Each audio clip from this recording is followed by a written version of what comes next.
Welcome back, NicknLex here. This is the fourth take. Today we got a special guest, Lee. We're gonna listen to some Pink Floyd today. I'm sure a lot of people know Lee from the comment section. You're shifting perceptions in the comment section. So if you wanna, say hello. So today I'm gonna show Lee some Pink Floyd. And you have not heard Division Bell, right? The album. No, I've probably heard about half the Pink Floyd albums, but this album I'm not familiar with at all. You already had dropped off at that time. Yeah. So I think this is the one that came after Momentary Lapse of Reason. And then... That was the last album I heard, I think. Right. Yeah. And then after this, we didn't have Pink Floyd for I think 2014. Yeah, 20 years. It took 20 years to make another, and then we have The Endless River, which I have not heard. I haven't heard it either. I think I've heard some Pink Floyd fans talk about it, but it's a very lengthy album that basically sounds like Shine On You Crazy Diamond, but the entire thing. It's not very, I don't know, I would have to listen to it. We would have to check it out. But today I'm going to show Lee the song High Hopes. I think it's a beautiful song. It's not, we just talked about this, that Pink Floyd at that era was not as proggy as you may think. It's not like Animals or anything or Dark Side of the Moon. It's not even that psychedelic. It's more like rock music, but very well played. That's what I kind of label it as here. So without further ado, again, thank you so much. If you're a fan of the channel or if you're a fan of Pink Floyd, welcome and enjoy. And we're going to react to High Hopes. So enjoy. Thanks, Nick. Are you ready? Yes, I'm ready. Thank you. Let's go. Oh, by the way, before I start, this came out in 1994, and I guess this was the, 10th album. I'm not sure, but it's not so important. Let's just start. We'll get that from the comment section, right? So here we go.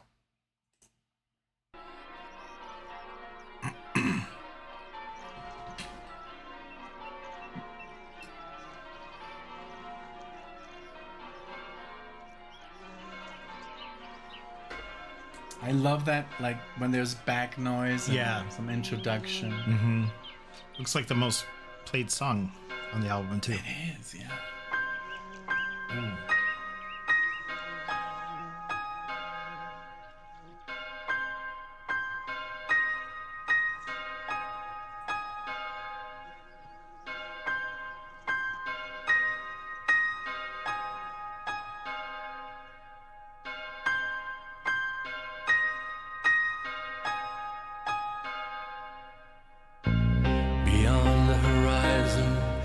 The place we lived when we were young, in a world of magnets and miracles. Our thoughts strayed constantly and without boundary. The ringing of the division bell had begun. Along the long road and on down the causeway, still meet there by the cut. There was a ragged band that followed in our footsteps. I love his voice. Running before time took our dreams away, leaving the myriad small creatures trying to tie us to the ground, to a life consumed by slow decay. The grass was greener, the light was brighter, with friends around us. The nights of wonder,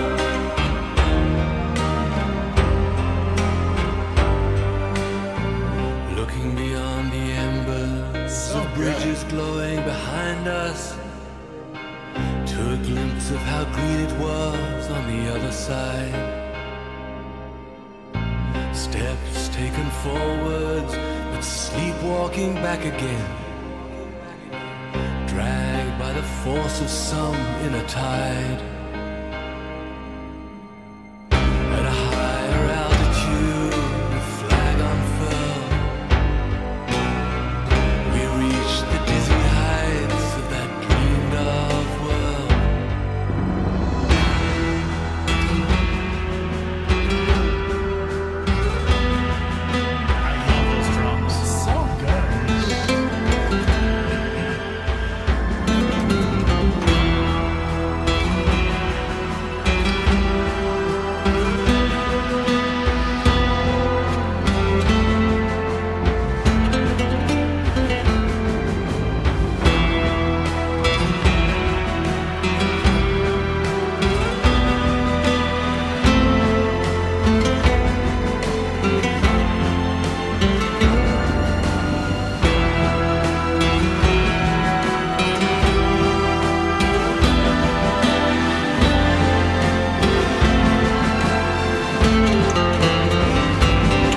reminded me of The Wall. That dun da da dun da da dun.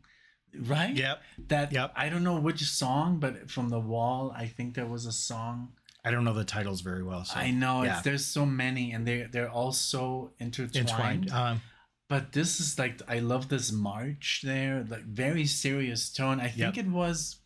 It's got a great feel to it, right? Yeah. Like I think it's Goodbye Blue Sky, or maybe not. I don't know. I wouldn't. I'd have to hear it again because it's been a long time. But are you liking this? Yes. Yeah. I know. Yeah. I was pretty sure that you. There's not much Pink Floyd that I've heard that I haven't liked. Yeah. So, I mean, it's almost like what's there not to love, right? By Pink Floyd. Well, like Amagama is just very ethereal, right? And I have to be in the mood for it, but I still like it. You know, it's something that's an acquired taste, right? Right. No, for sure.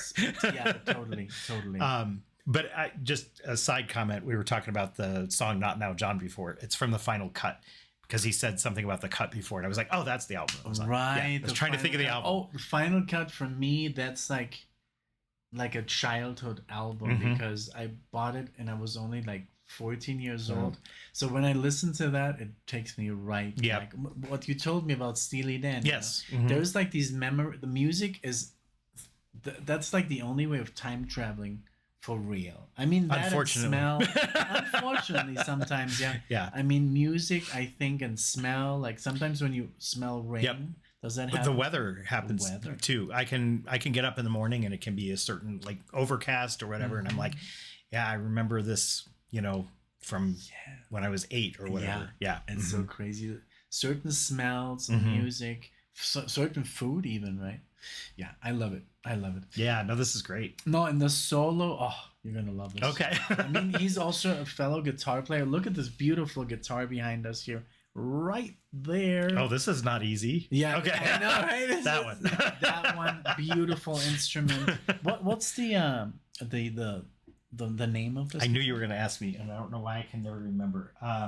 Dan Electro. Dan Electro. So all you guys that play, you know, guitars, what do you think of this butte back there? So Let us know. I saw it actually. I was looking for something else, and I saw it on Craigslist or something, and I was like, that's just totally. I love retros. Anything retro. You've seen my basement. It's like straight out of the 60s. In a different. It's like a time machine. Yeah.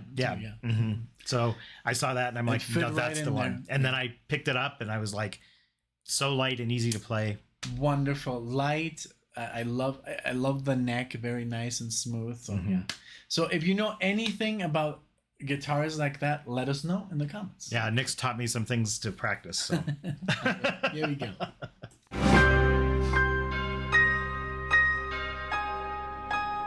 It's a beautiful touch. It is with the bell. Very nice rhythm. Encumbered forever by desire and ambition, there's a hunger still unsatisfied. Our weary eyes still stray to the horizon, though down this road we've been so many times. The grass was green,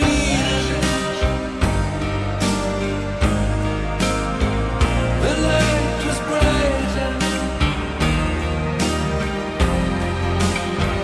the taste was sweeter, the nights of wonder, with friends surrounded, the door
Great outro. I'm like, oof.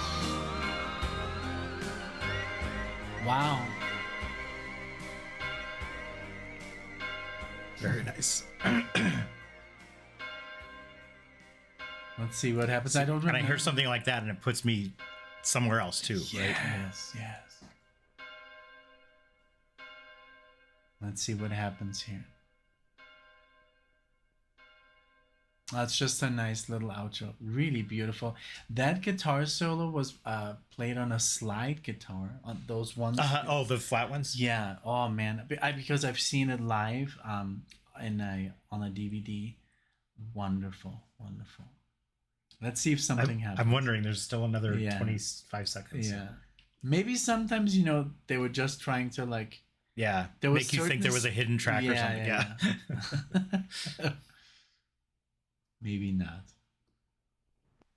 Oh. Is that Charlie? Hello, Charlie.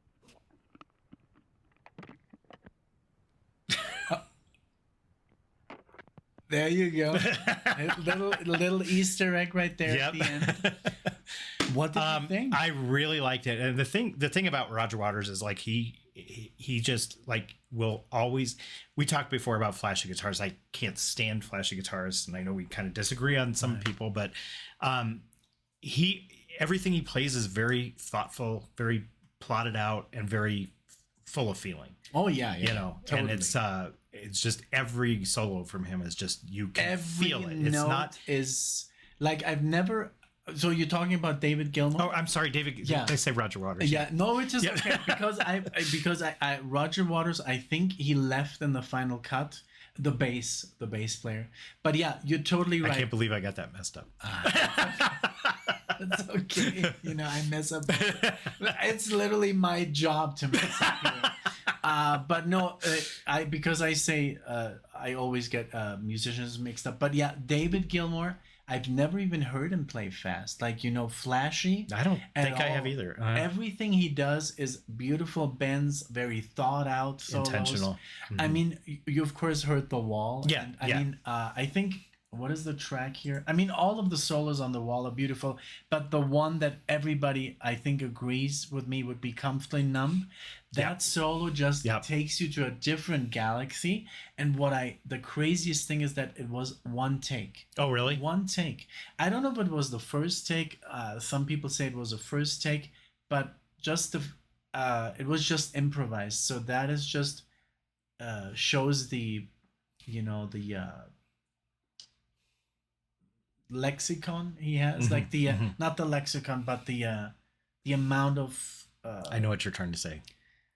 His vocabulary on the guitar, right? The vocabulary on the guitar. It's been a very long day, a fun day, but yeah, we're like, but no. But yeah, so I guess he's just like he's a virtuoso. Greats. He's one of the all-time greats. Yeah, I mean, because I think. I'm sorry to interrupt. I think a lot of people who are not musicians tend to say, oh, like I've been seeing a lot of surveys, like people I don't even follow on YouTube, but I've been seeing a lot of surveys lately.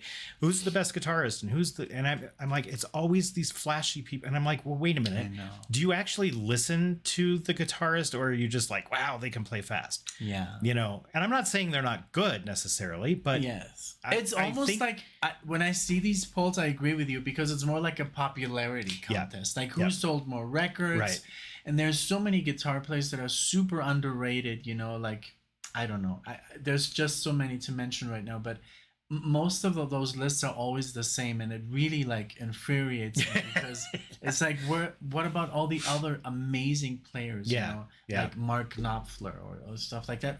Usually Mark Knopfler is like in the top 50, but he deserves to be a little bit up higher. Right. But well, that's just me. But I guess David Gilmour, they get him right. They know how to appreciate him, and there's no necessity of flash. Right. There's so. And that's the thing; it can be done without that. Oh yeah. Like we were talking about a lot of players earlier today, and it's like, you know, they can just play because they can play. Yeah. You know, and they can sound And good, even you know? when they play fast, it sounds nice and harmonious, and it's not like the annoying. Michael Schenker song I played for you before. Right? It's just Michael beautiful Schenker. and it's fast. Yes, but But you it's- can also play fast and be melodical, like the Scorpions song that we listened Yeah. to. Mhm. Ole John Roth, that Mhm. beautiful, like classical stuff, but it's played in a way that's just nice, and it's not just like speed, it's like Yep. feel. You know? Yeah, exactly. And that's when it's important. you know? Exactly. And I think that's where a lot of the new music lacks today. There's just Yeah. no Oh, yeah. talent, no feeling. It's just one radio hit after another that I don't know. personally want to hear. Yes. And I'm not saying there's not good music I out there know. because I always say there's a lot of good music being made today, but it's just not. we don't hear it. We don't hear Yeah. because it's not on the radio. You have to kind of like look for it. You have to seek it out. you know? Yeah. That's the problem. So And I thanks to you wish- guys, I've heard things that I would have never heard before. Ah, thank you. Yeah. Well, thank you. so much. No. Thank you for acknowledging that. But hey, all you Pink Floyd fans, what did you think when you heard this the first time? I mean, after listening to stuff like The Wall and Dark Side of the Moon and the one before, when Roger left, Momentary Lapse of Reason, that you like as well. I love that album. Alexia loves that album. She had it in her car on a tape. Oh, really? She loves it. So, but yeah, this was a departure, a little bit of the progginess, but I think it's It's beautiful. it's beautiful, and it's more, about the music and not so much about rock and roll. I think it's very personal. And the lyrics of this track was just I was going to ask you beautiful. if it's a concept album. Do you know? I don't know. Like, Okay. that's a good question, but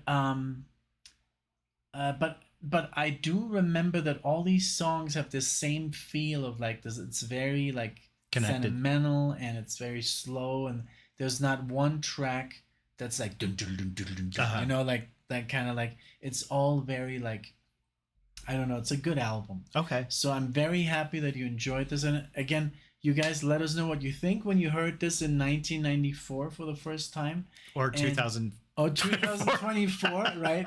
Oh my God. 30 years later. So I Oh. can't believe it's already 30 years old, this album. I hate talking about how old things Right? It's like, I remember the first time I heard Led Zeppelin, and that was around like 90 something. And then I was like, I looked at it and it said 1974, and I was like, wow, this is 20 years old.